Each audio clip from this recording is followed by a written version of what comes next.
ఉప ఎన్నికలు, స్థానిక ఉప ఎన్నికల్లో ఒక అనుభవం మీ పార్టీకి ఉంది. ఏ రకంగా ఎన్నికలు నిర్వహించారు అన్నది. ఈసారి జరిగేటటువంటి స్థానిక ఎన్నికల్ని ఎలా ఎదుర్కొంటారు? జగన్మోహన్ రెడ్డి గారు ఏదో దిశానిర్దేశం చేశారని అంటున్నారు. ఎలా అప్రమత్తంగా ఉంటారు, ఎలా ఎదుర్కొంటారు? నమస్కారం సార్ అందరికి. నమస్తే. సో ఈ మీరు అన్నది ఉప ఎన్నికల గురించి, స్థానిక సంస్థల ఎన్నికల గురించి? స్థానిక సంస్థల ఎన్నికల గురించి.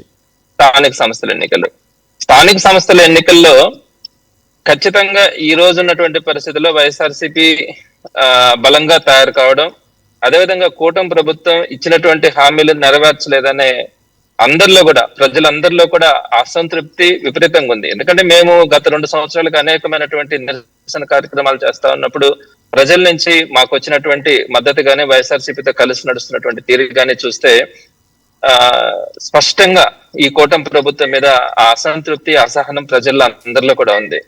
గతంలో వైఎస్ఆర్సీపీ ప్రభుత్వంలో క్లీన్ స్వీప్ చేసినటువంటి ఆల్మోస్ట్ చాలా వరకు అన్నిట్లో కూడా క్లీన్ స్వీప్ చేసినటువంటి పరిస్థితి. ఈసారి అధికార పార్టీకి వ్యతిరేకంగా ప్రజలు తీర్పు ఇవ్వడానికి సిద్ధంగా ఉన్నారు. జగన్మోహన్ రెడ్డి గారు ప్రతిపక్షంలోకి వచ్చినటువంటి 2-3 రోజుల తర్వాతనే అందరినీ లీడర్స్ ని యాక్టివేట్ చేయడం, కానీ ఈ రోజుకి 175 నియోజకవర్గాలలో కూడా అందరం కూడా యాక్టివ్ గా పనిచేస్తా ఉన్నాం. కాబట్టి రేపొద్దున జరగబోయే స్థానిక సంస్థల ఎన్నికలలో వైఎస్ఆర్సీపీ ఒక మంచి విజయం సాధించబోతా ఉంది. జగన్మోహన్ రెడ్డి గారు ఈ రోజు మాకు ఇచ్చినటువంటి డైరెక్షన్ అయితే, ఇప్పటి నుంచే మీరు అప్రమత్తంగా ఉండండి.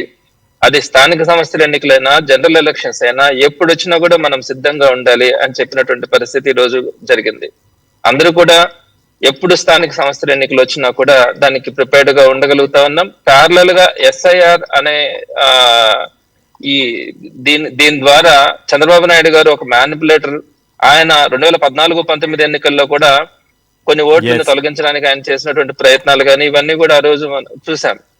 సేవామిత్ర యాప్ తీసుకొని వచ్చి, ఆ సేవామిత్ర యాప్ లో ఏ కేటగిరీ వాళ్ళు అయితే వైఎస్ఆర్సీపీకి అనుకూలంగా ఉంటారో ఆ ఎంక్వైరీ చేయించి వారందరినీ కూడా తొలగించాలని ప్రయత్నించినప్పుడు జగన్మోహన్ రెడ్డి గారు అలర్ట్ కావడం, దానికి సంబంధించి ఆ రోజు అందరూ జాగ్రత్త పడితే మనం కొన్ని ఓట్స్ ని సేవ్ చేసుకోవడం కూడా జరిగింది. మరి ఈ రోజు ఈ ఎస్ఐఆర్ ని అడ్డం పెట్టుకొని చంద్రబాబు నాయుడు గారు తప్పకుండా కూడా ఓట్స్ ని తొలగించడానికి, ఆయన మామూలు ఎన్నికలు జరిగితే ఏ రోజు కూడా గెలిచేటువంటి పరిస్థితి ఉండదు. కాబట్టి ఈ ఎస్ఐఆర్ ని అడ్డం పెట్టుకొని మాక్సిమం కొన్ని వైఎస్ఆర్సీపీకి సంబంధించినటువంటి ఓట్స్ ని తొలగించే ప్రయత్నం ఆయన కుట్ర చేయబోతారు. అందుకని జగన్మోహన్ రెడ్డి గారు చాలా అప్రమత్తంగా ఈ రోజు దాని గురించి కూడా, ఎస్ఐఆర్ గురించి కూడా అందరికి అవగాహన ఇవ్వడం కూడా జరిగింది. ఏ విధంగా మనం బిఎల్ఏల్ ని మనం అపాయింట్ చేసుకోవాలా, బిఎల్ఓలతో కలిసి ఏ విధంగా మనము పనిచేయాలనే విషయాలన్నిటి కూడా ఆయన స్పష్టంగా చెప్పడం జరిగింది. కాబట్టి మేము ఈ రోజుకి అందరం కూడా సగర్వంగా ఎస్ఐఆర్ పైన బూత్ లెవెల్ వరకు ఒక అవగాహన ఉందా? అవగాహన కార్యక్రమాలు నిర్వహించాల్సిన అవసరం ఉందనుకుంటున్నారా? డెఫినెట్ గా సార్.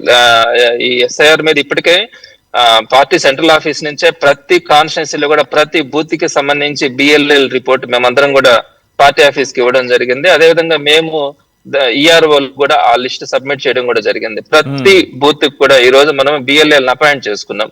ఆ బిఎల్ఎల్ కి ట్రైనింగ్ కూడా ఇవ్వబోతున్నాం. ఈ రోజు మాకు ఏదైతే ట్రైనింగ్ ఇచ్చినారో మేము ఆ బిఎల్ఎల్ తో కూడా ఆల్మోస్ట్ 25% కాన్స్టిట్యున్సీస్ లో కూడా ట్రైనింగ్ అయిపోయింది. మన పార్టీ ఆఫీస్ నుంచి వచ్చిన వాళ్ళు ఇవ్వడం కూడా జరిగింది. అదేవిధంగా మేము ఇండివిజువల్ గా కూడా ఆ బూతుల వారీగా కూడా మీటింగ్స్ పెట్టుకోమని జగన్మోహన్ రెడ్డి గారు చెప్పడం కూడా జరిగింది. తప్పకుండా బిఎల్ఎల్ యాక్టివేట్ చేయడం కానీ, బిఎల్ఓలతో కలిసి మన ఓట్లు ఎక్కడ కూడా తీసేయకుండా గట్టిగా ఫైట్ చేయడం కూడా జరుగుతుంది. ఇవన్నీ అయిన తర్వాత మనకి వస్తాయి ఈ స్థానిక సంస్థల ఎన్నికలు వస్తాయి. స్థానిక సంస్థల ఎన్నికల్లో చంద్రబాబు నాయుడు గారికి తప్పకుండా